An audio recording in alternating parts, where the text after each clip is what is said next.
नमस्कार, आप देख रहे हैं आप तक लाइव। भवन में क्या क्या समस्या है? कोयला भवन में बहुत सारी समस्याएं लंबित पड़ा हुआ है, वर्षों से लंबित पड़ा हुआ है। सर्वप्रथम ऐसे मुद्दाएं भी हैं जो कच्छप साहब जब डायरेक्टर पर्सनल हुआ करते थे उसी समय से मानसरोवर छठ तालाब और आपका ए टाइप छठ तालाब का सौंदर्यीकरण का मुद्दा उठते आ रहा है। उस पर सहमति भी बनी, उसे बहुत ही सुंदर ढंग से बनाया जाएगा। इसके बाद 3-4 डायरेक्टर रिटायर कर गए, लेकिन आज तक महाप्रबंधक औसैनिक के अक्षमता के कारण, महाप्रबंधक सिविल के अक्षमता के कारण आज तक उक्त दोनों काम लंबित पड़ा हुआ है। और आपके चैनल के माध्यम से मैं यह बताना चाहता हूं कि एक परोपकार केंद्र खोला गया है। मतलब मिस प्लानिंग के तहत जो भी सीएमडी आते हैं कुछ न कुछ अपना अनाउंसमेंट कर देते हैं, लेकिन उसका कोई उपयोग नहीं रह जाता है। प्रबंधन का जो पैसा है, कंपनी का जो पैसा है, वो आर्थिक नुकसान करके चले जाते हैं। और अभी कोयला नगर, कार्मिक नगर, जगजीवन नगर के जो कर्मचारी हैं बहुत ही त्रस्त हैं। उनके आवासों की मरम्मती आज तक नहीं हो पाई है। कितना साल से समस्या चल रहा है? ये समस्याएं काफ़ी दिनों से लंबित पड़ा हुआ है, 10 साल से कभी लंबित पड़ा हुआ है। एक बार बहुत पहले कुछ रिपेयरिंग हुआ, लेकिन कितने साल पहले रिपेयरिंग हुआ था? करीब 7-8 साल हो गया। 7-8 साल पहले रिपेयरिंग हुई थी। उस समय हमारे सीएमडी साहब थे के नेतृत्व में कुछ काम हुआ। इसके बाद से आज तक क्वार्टर का जीरो रिपेयरिंग है। ए टाइप आवास जर्जर हो गया है, बी टाइप आवास जर्जर हो गया है, बालकोनी छज्जी सारा गिर रहा है, हताहत होने की प्रबल संभावनाएं बनी हुई है। लेकिन महाप्रबंधक औसैनिक, महाप्रबंधक सिविल जो है कान में जो रुइया दे करके सोया हुआ है।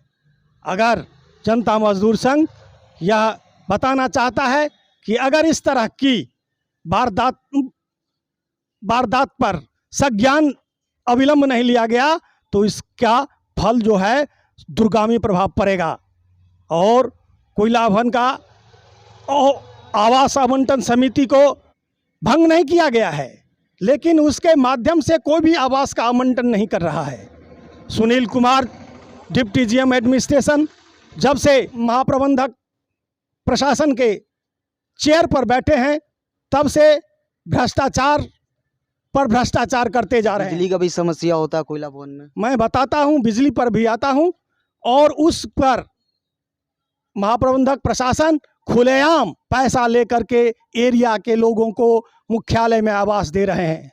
आवास आवंटन समिति, आवास आवंटन का जो रूल है उसके मुताबिक पुराना जो आवास है कोयला नगर में, उसमें एरिया का एक भी आवास कोटा नहीं है, लेकिन पैसे के बल पर सारी नियम धज्जियां उड़ाते हुए वो क्या कर रहे हैं तो आवास को आवंटन कर रहे हैं।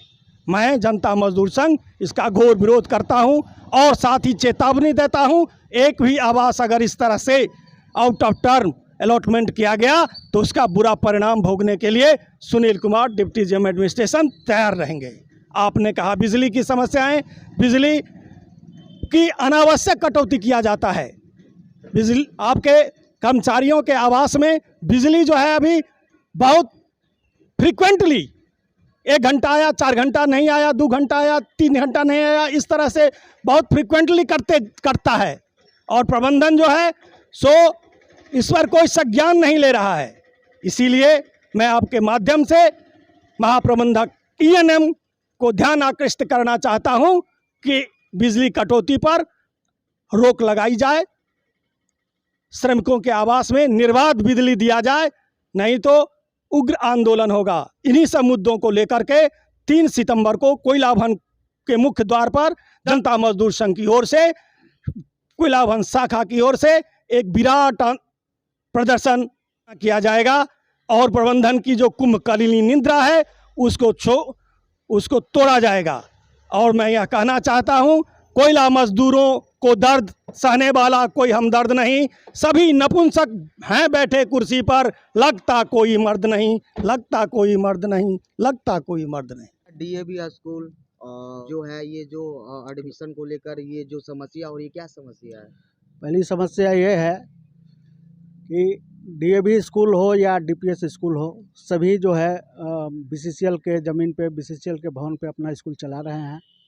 और हमारे बीसीसीएल कर्मी के जो बच्चे हैं, जिनका आवास आवंटन कोयला भवन में किया गया है, जो कोयला भवन में नौकरी करते हैं या ट्रांसफ़र होकर आए हैं, उनके बच्चों का एडमिशन न लेके डीपीएस प्रबंधन बाहरी बच्चों पे विशेष ध्यान देता है, उनके एडमिशन को ज़्यादा महत्व देता है।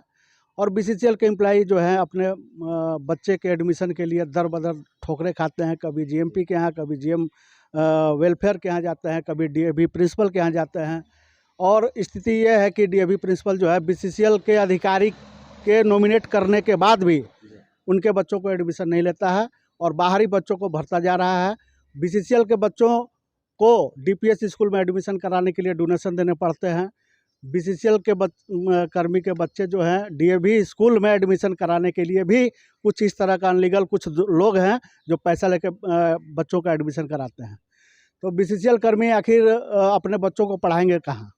बीसीसीएल कर्मी के जो बच्चे हैं, जो का ट्रांसफ़र जिसका किया जाता है हेडक्वार्टर में, या जिनका आवास है सरायढेला क्षेत्र में, जिनके बच्चे दूसरे डीएवी स्कूल में पढ़ते हैं, उनका स्थानांतरण भी डीएवी स्कूल जो कोयला नगर है उनके प्रिंसिपल की हठधर्मी के कारण नहीं होता है।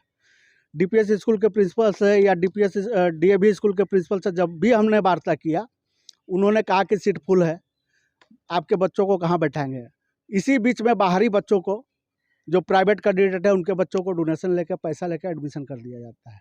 ये स्थिति है डीएवी स्कूल की। क्या डीएवी जो स्कूल है, बीसीसीएल कर्मचारी बच्चे को एडमिशन होना चाहिए या नहीं होना चाहिए? 100%, 80% नॉर्म्स में जो है, जो EMU हुआ है डीएवी स्कूल के साथ या डीपीएस के साथ, उसमें 80% बच्चे जो है बीसीसीएल कर्मी के पढ़ेंगे और 20% जो बच्चे हैं वो बाहरी जो है अपना एडमिशन इसमें कराएंगे। लेकिन यहाँ 80% बाहरी बच्चे हैं, 20% भी बीसीसीएल एम्प्लॉई के बच्चों के लिए यहाँ जगह नहीं है जी। तो इस समय डीएवी स्कूल के प्रबंधन जो भी हैं, उनको मैं एक चेतावनी देता हूं कि अगर इस तरह की समस्या अगर रही और हमारे संघ के पास कंप्लेन आएगा तो मैं इसकी आवाज़ उठाऊंगा, और नहीं होगा तो डीएवी स्कूल का जो गेट है उस पर मैं ताला बंद करूंगा। इसके बाद सीएमडी के यहाँ जो वार्ता होगी, निर्णय होगा, इसके बाद ही स्कूल खुलेगा।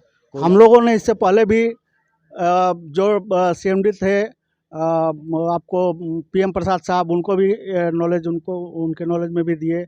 अभी डीपी जो एक्स डीपी जो थे ये आपको राव साहब, उनको भी नॉलेज में भी दिए कि इसको बीसीसीएल प्रबंधन, बीसीसीएल के एम्प्लॉई के बच्चों का एडमिशन नहीं लिया जा रहा है डीएवी स्कूल में।